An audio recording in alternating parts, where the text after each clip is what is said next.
Okay, welcome back. We are now moving on to wide receivers. So, the first wide receiver that is in the news still is T. Higgins. He was franchise tagged by the Bengals. He has requested a trade. I don't know what's happening, and I don't know what's going to go on. So, Brock, what are your thoughts? Yeah, I mean, this is kind of like you said, who really knows what's going on, what they're gonna do. But I feel like if he does get moved on, um, it's probably gonna be to one of the teams well, one of the teams of the quarterbacks that he said. What did he say? Josh Allen, um, It's like was it Lamar or Stroud? something. Stroud, Yeah, Lamar, and someone else. Stroud, Lamar, and then was it Herbert? Maybe. I don't know. I bet he Uh, goes. He's gonna go somewhere that offers him a lot of money, and it's gonna be like the Panthers, and then he's I gonna was be gonna say really Panthers. happy Yeah. because he's getting the bag, dude. He doesn't care anymore. He's gonna be pissed because he gets because his team sucks. Well, on the bright side, he's gonna have the coach that revived all small quarterbacks' careers. So I think he coached Wilson, he coached Baker. Now he's gonna coach Young, and then the same common denominator is he had large receivers. So he had DK and he had Mike Evans, and those guys were prominent in the offense. So you send T Higgins there, and then they have Deontay now, which we'll get to in a second, I guess.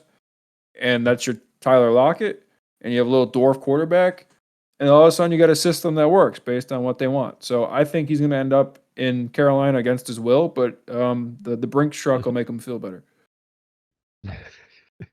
Yep. All right, so then next we got Michael Pittman Jr. He No, re-signed with no, the no, Colts. no, no, no. Pause. We're going back to Deontay Johnson. We just talked about this. He's not on here. He's last on the list. It doesn't matter. Pay attention. All Oh right. my god. All right. Next up, we got Michael Pittman. So Pittman re-signed with the Colts, 3 years, 70 million. Um, I feel exactly the same that as I did before. I don't really think it changed anything. Brock, how do you feel? Yeah, I mean, it was really good that they were able to re-sign him because I feel like if they let him walk, that wouldn't have been good because they wouldn't have really had anybody else. So yeah, I think it was good that they re-signed him. It's probably the best situation for him too. You know he's going to be Yeah. featured. So, um, we just talked about this a second ago, but Deontay got traded to the Panthers, so I just think he's going to become the Tyler Lockett in that system, be the intermediate separator, but also sometimes like a deep threat through the seam. And I expect him to be a focal point in the offense just because they don't have much to work with. Well, I hope you're right because I got him on my fantasy team. So, but but yeah, I think it's good for him. Um, what did they? So they received like some cornerback in return and then like some picks or something, right? They swapped like fifth round picks. So yeah, I He was think free. yeah, I was gonna say I think they won the deal for sure, the Panthers. It's a So cap dump. yeah, Depends how you look yeah, at it. The Steelers historically are really good at drafting receivers. I bet they can assume they're going to do well again. So it is what it is. Johnson is a uh, just consistent receiver, and I don't know if he has any upside really, but I don't think his performance will drop off. So yeah. Mike Evans re-signed with the Bucks. Believe we talked about this before on a different episode. Um, I like him still there. It's a good fit. He's gonna continue to eat, be the most consistent receiver in history, and score you a bunch of points without any headaches, really. Yep. And the fact that they also re-signed their QB in Mayfield, that's definitely gonna help with their chemistry. So yeah, that's a good move by the Buccaneers. One of the world's smallest men, and Darnell Mooney, he signed with the Falcons. So 3 years, 39 mil. That's kind of some new news from this afternoon. He joined an offense that didn't really have any speed on the outside. expect him to be the slot, also a deep threat, depending. I guess I like him in the offense. I don't know if I would have paid for him specifically for that salary, but he is a different skill set than they have. Yeah, for sure. I mean, yeah, so 3 years, 39, so it's 13 million. So yeah, that's a little high for, like you said, his skill set. Um, and then they're eventually going to have to pay Drake London too, probably at the end of that deal, right? Because he's already been in the league 2 years. Yeah, but I don't know what the terms on the Mooney deal are. You could probably kick out after two on that as well with the guarantees and stuff like Okay, that. He but he's been someone who's underperformed the last couple of years, so I was surprised to see him get what he got right there. yeah, for sure. Um, yeah, I don't know. I'm kind of on the fence about him because who knows if whether it was the team that he played for with just being in that the Bears didn't really have that great of a system, maybe that's why he was performing bad, or maybe it was just because he's just not that good. I don't know. Right. Yeah, we haven't seen him be good in a handful of years, so it's Yeah, we'll see. Next up, Gabe Davis. He signed with the Jacksonville Jaguars and 3-year deal for 39 mil. I think on this list, he is one of the worst signings. Probably with Mooney here.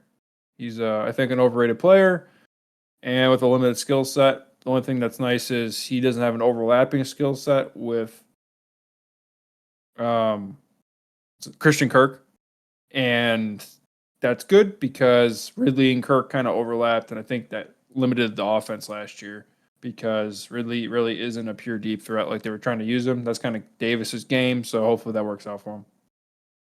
yeah. I was gonna say um, that I think it will be good for Davis to be there because like you said, he's gonna go to a team that um, he's not he's not going to be like the main focus. He's not going to be the number one, like kind of how people thought he was going to be like early on his career. They thought he was going to develop into a clear number one and everything. And when he went into free agency this year, everyone was saying, "Oh, he'd be a great number two, great number two."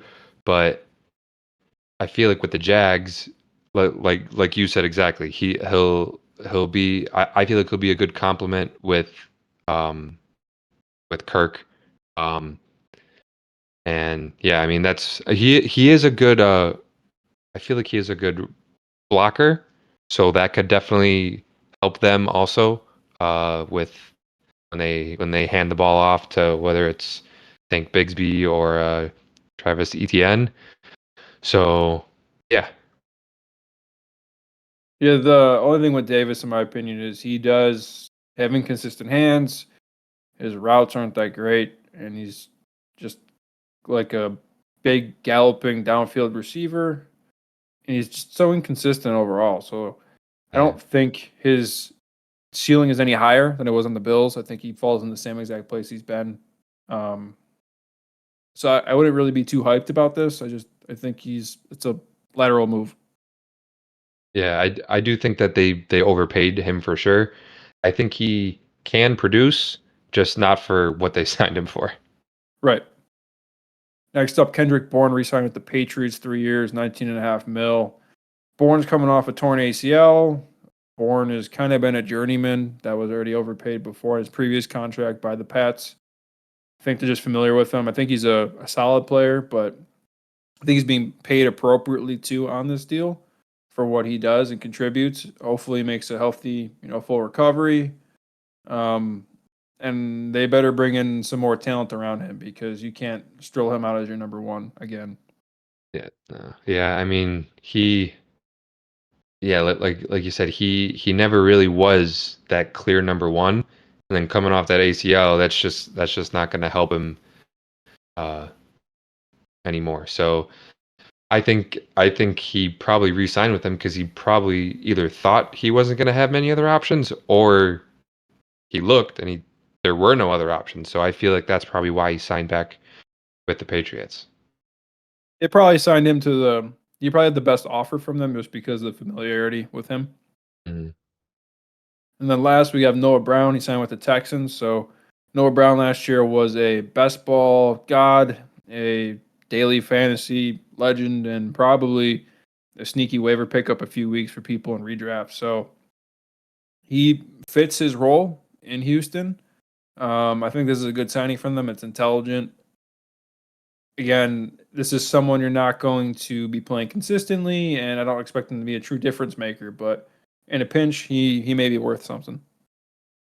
Yeah, I think if you have him on your team, he's a guy that you kind of just keep on your bench, wait for somebody to get injured, whether it's uh Nico Collins or a guy last year, Tank Dell got injured. So so yeah, he's not a guy that you would start, but he's definitely a good guy to store on your bench. Yep. Is there anyone else you want to bring up? But I think this is pretty much it. Um, yeah, I can't really think of anybody else off the top of my head. Yeah, the only thing is, I'm just curious if where Ridley's going to sign. I saw he's Oh considering an yeah. offer from the Pats and also one from the Jaguars. So, depending Hmm. if feel like if he signs at either one, is pretty much his career is over as a relevant fantasy receiver. I think he's just a role player, really. He's not going to be a difference Yeah. maker. Yeah, I heard that they're trying really hard to go after him, New England. Um, but then I also heard that that if it's down to New England and the Jags, that I think I saw he'd prefer the Jags. Um, And no one wants to which lose. kind of No one wants to lose. So, yeah, yeah. So, but I feel like going back on what you were saying uh with when they had um last year with him and Kirk, I feel like that probably wouldn't be a great pair like you were saying last year because they're kind of a similar skill set. right. Yeah. So it would be probably good for him to go back there, but I don't know if it'd be smart for the Jags to re-sign him. Yeah, and if they fit him on there, I'm curious too how they structure the contracts to keep everyone around on the team and also pay Lawrence too, because his extension is going to be coming up here. It's coming. All right, so that's all the relevant wide receivers during the free agent period and their activity. Again, thank you for watching, and please follow us